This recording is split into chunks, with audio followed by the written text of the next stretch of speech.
Hello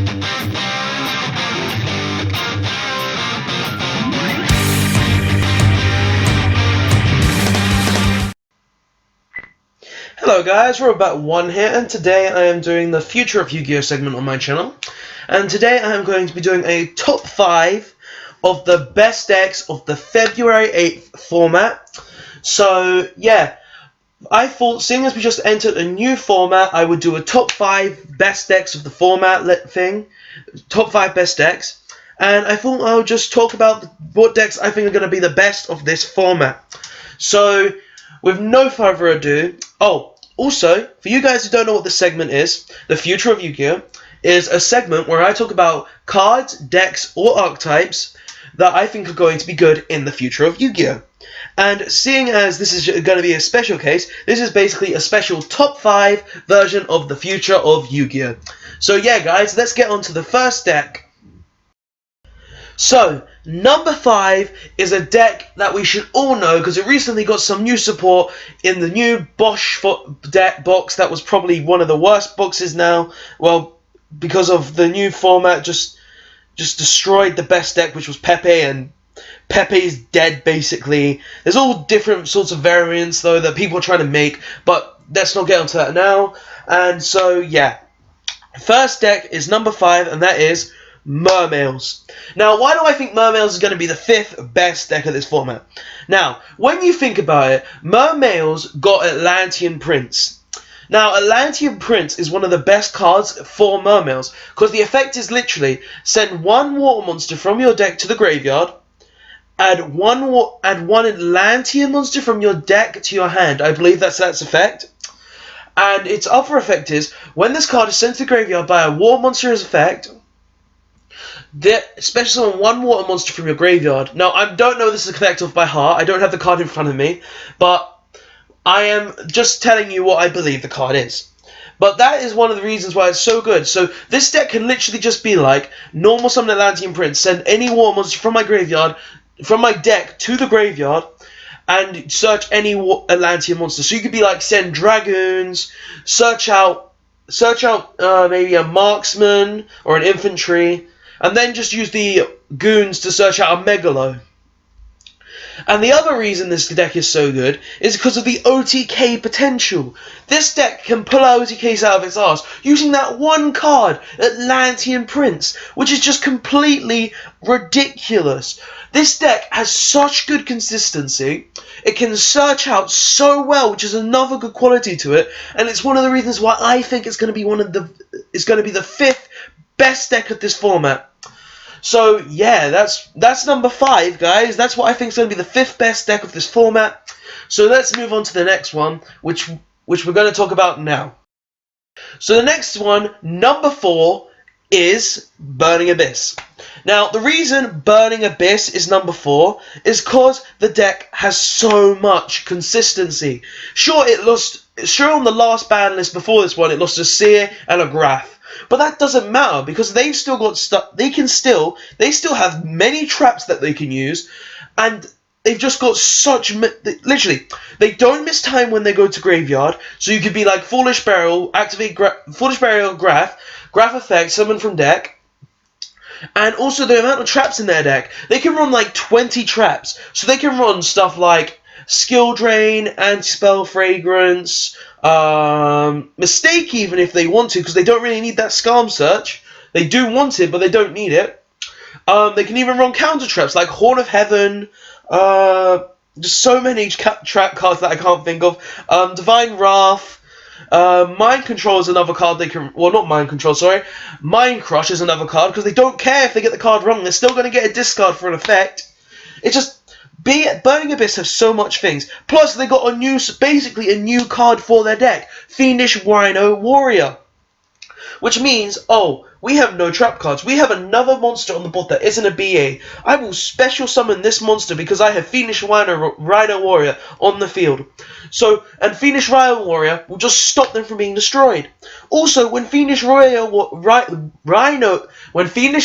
Warrior is sent to graveyard, you get to send one Fiend monster from your deck to the graveyard. So you're basically going to be sending a Seer or a Graph to the graveyard to gain more pluses and just make another Dante, make those overlays, get mills, get more effects of those mills, and also the deck has stuff like Farther, so they can banish anything. And when this deck gets Beatrice, whenever that is, it could be possibly be even higher on the list, which is why it's one of the best decks in this format. Plus, it's just such a fast deck, and it's just so good this format. Well, it's not fast anymore, but it can be a fast deck depending on the variant you're playing. So that's number 4, Burning Abyss. We'll now move on to the next one. So the next one at number 3 is one that I think is kind of suspicious, kind of a little odd, and reasons for it are mainly because it's new and it actually works a lot, and that is Monarchs. Number 3 is Monarchs for the reason that it has, even though they hold up their brick up high, guys, you've got to listen, you've got to think this through. Even though Monarchs can build a city, build a house, build a space station out of bricks if they want to, they can literally make amazing plays. They can be summon a big Monarch, send 2 spell and trap cards to the grave, shuffle your cards back, special summon 1 from deck. They can even look at your hand and discard a card if they wish. They can get rid of your extra deck. Mega Monarchs and this Monarch structure deck have so much support that it just makes sense for it to be on this list. Also, they have great searchability, they have great drawing, and they've got a field spell that can stun your deck like hell. And not only that, they can tribute summon very easily, because they use cards like 1-for-1 to bring out Eden or Yugioh, whatever you'd like to call it. I like Eden because it's just a better name in my opinion. Because when you use Yugioh's effect, you special summon a Erebus, not Erebus, the Eidos from your deck, and then Eidos gives you an additional tribute summon. That's 2 monsters to tribute, which is very good for the deck.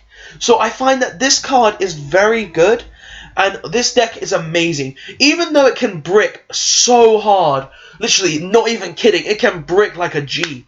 It's such a good deck regardless, and they've got stuff like March of the Monarchs that can stop you from being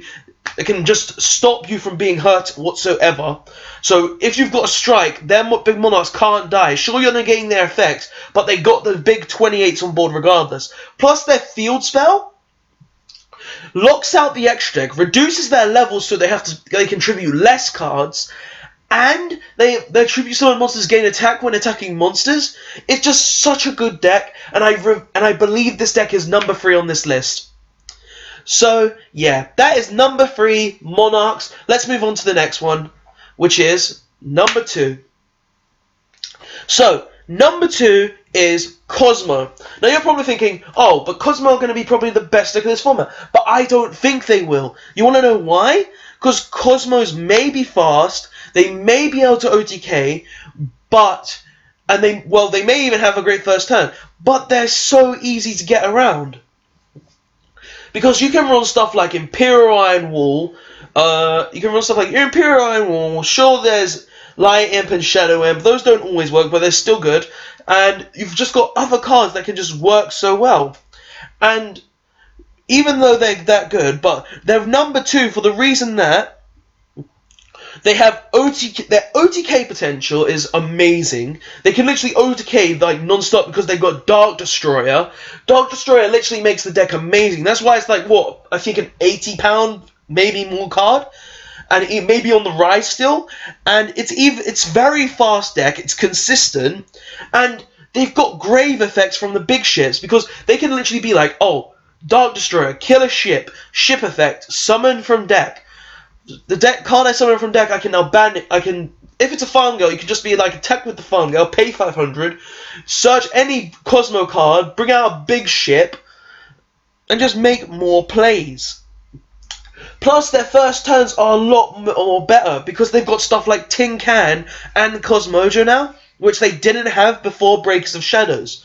Which is the reason why they're so good. Because Tin Can allows you to go... If you go first and you draw a Tin Can, or a way to get Tin Can on board, you can be like, reveal 3, your opponent picks 1 at random, you can be like, oh, I have now Dark Destroyer, I could have a Slip Rider, I could have a... What else could I have? I could even have a Forerunner, maybe an Eclipse, and you can just bring out these big cards, which is just so good for the deck. So Tin Can is just such a good card. Plus with Cosmojo, the deck makes it even better. Because you can be like with Cosmojo, destroy my big ship, banish a card from your field or graveyard, and special summon one from deck anyway. So no matter what, you're getting really good cards out of this. Even though the deck is hard to play, well, it's not hard to play, it's pretty much Helmet, but whatever. It's just very consistent, a very good deck, and it's worthy of the spot of number 2. Now for the last one, guys, don't judge me. Let's just get on to it. So let's go on to number 1. Now number 1, in my opinion, is a deck that I think has been good for a long time. It's a bit underrated. It can be used as an engine for everything, and it's got multiple variants, and that is Magicians. Now, Pendulum Magicians are probably one of the best decks. Purely because they have so many different variants. Because currently people are even working it into Pepe. Even though that deck is dead, it can be called Magician and Pals, and it's just such a good there's just so many different variants of the deck currently that it's just going out of control. Plus, the deck is very consistent. The deck has an every turn MST, plus the recyclability in the deck is very good. Because with Oath, you can recycle your Magicians from your extra deck to your hand. With Pit, you can discard a Pendulum card to destroy any spell and trap card on the board. Even if you're using Pulse, you can destroy any monster on the board. Plus, when you're in the Odd Eyes variant, you have the big beat sticks that you can just go pow wow with it. You can make Odd Eyes Vortex Dragon. You can make Absolute Dragon to make more big plays. You can make Meteor Burst Dragon, which literally locks out any effects during the battle phase, i.e. Cosmos, you lose to that. And you even got stuff like... And you can, in the Pepe build, you've got stuff like Sorcery, which has amazing plussing. You've got stuff, you may have lost 2 Joker, but the deck still has amazing consistency. You can still use stuff like Monkey Board in the deck, and this is just the PAL version. There's still other variants that are being built. Like, I think you could even mix Dino Mist into this deck, because Magicians are just such a good deck. They literally have so much power and so many different variants that they have to be considered one of the best decks of the format. Sure, Kozma are very good, but when you think about it, Magicians just have more to go with. Every turn MSTs are too strong. Every turn Monster Destruction is too strong. Recyclability is too strong. All the different variants is really strong. Plus the amount of rank 7s, rank 4s, synchros, fusion plays they can make. And they can run stuff like Horn of Heaven as well, because they can just pendulum summon back their monsters. They don't care. They're just a very good deck, and I believe this will be the best deck of the format. So yeah, guys. With this format, after this whole video, I've got one more thing to say. Even though when Pepe got hit, this format has changed drastically. This format has turned into a format where there's multiple top decks, and all the decks have their own kind of power. This format is out in chaos, and I believe this list can help you guys choose what decks you want to play and just see what you would like.